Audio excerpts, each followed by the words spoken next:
जैनियों, नमाज पढ़ना सीख लो। जी हाँ, आपने बिल्कुल सही सुना है। जैनियों, नमाज पढ़ना सीख लो। कल ही कर्नाटक से एक खबर आई थी कि वहाँ पर हमारा एक प्राचीन जैन मंदिर को वक्फ बोर्ड ने अपने कब्जे में ले लिया है। अगर हमारे मंदिर ही नहीं बचेंगे तो हमारे पास नमाज पढ़ने के अलावा कोई चारा भी नहीं होगा।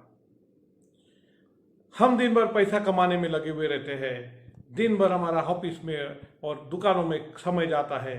हमारी लड़कियों को लव जिहाद के चंगुल में फंसाकर भगाया जाता है, उनसे शादी की जाती है। आपने जो अहिंसा के आधार पर पैसा कमाया है, जो सिद्धांतों के आधार पर पैसा कमाया है, वो पैसा वही लड़कियां फिर हिस्से में मांगती है। क्या फायदा ऐसे पैसे का? अगर आपने संस्कार ही नहीं दिए तो क्या फायदा? संस्कार तो दिए नहीं, लेकिन आपने कार दे दी और भाग गई उसी कार में। ये संस्कार जहां से मिलते हैं, संस्कारों का उत्पन्न जहां से होता है, वो मंदिर ही हमारे पास अगर नहीं रहेंगे तो कहां से हमें हमारे बच्चों को संस्कार मिलेंगे? पहले हमारे मंदिरों तोड़े गए, उन पर मुगलों के राज में हमारे हजारों मंदिर तोड़े गए, अब उन पर कानूनन कब्जा किया जा रहा है। ऐसे में हमारे लिए अगर मंदिर ही नहीं बचेंगे तो हम करेंगे क्या? हमारे पास नमाज पढ़ने के अलावा कोई चारा नहीं होगा। हमारे आने वाली पीढ़ी को नमाज ही पढ़ना पड़ेगा। इसीलिए मैं कहता हूं, या तो आप नमाज पढ़ना सीख लो या फिर चूड़ियां पहनना सीख लो। ऐसा कौन सा कानून है जिसके बारे में हम किसी कोर्ट में अपील नहीं कर सकते हैं? क्या वक्फ बोर्ड देश के बाहर है? क्या उसको कोई नियम लागू नहीं होता? और अगर ऐसा है तो हमारे लिए भी एक जैन बोर्ड बनाया जाए, हमें भी ऐसे अधिकार दिए जाए। लेकिन हम तो मांगेंगे नहीं, क्योंकि हम दानवीर जो ठहरे, हम तो मंदिर क्या भगवान को भी देने। पीछे कुछ दिनों पहले महासभा के एक युवक महेश जैन ने एक शानदार वीडियो बनाया था अल्पसंख्यक के विषय को लेकर। फेसबुक पर 50,000 से भी ज्यादा लोगों ने देखा और व्हाट्सएप पर तो लाखों लोगों तक पहुंचा। क्या हुआ? कुछ नहीं।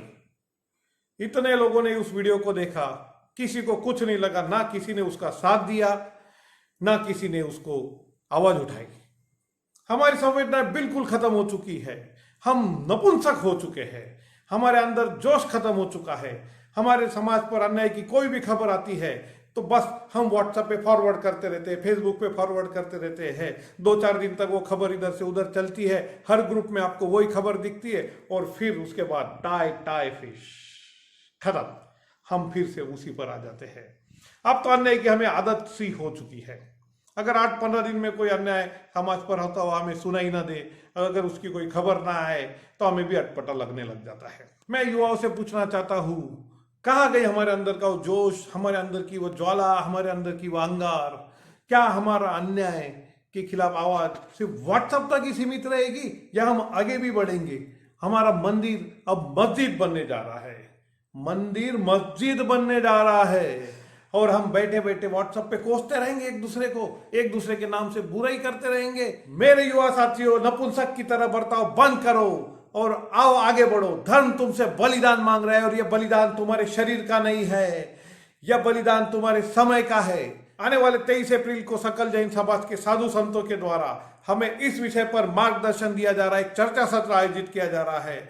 आओ इस चर्चा सत्र में हम प्लानिंग करें, हमारे अन्याय के खिलाफ उठने वालों की लड़ाई लड़े और एक प्लान तैयार करें कि किस तरह हमें आगे बढ़ना चाहिए।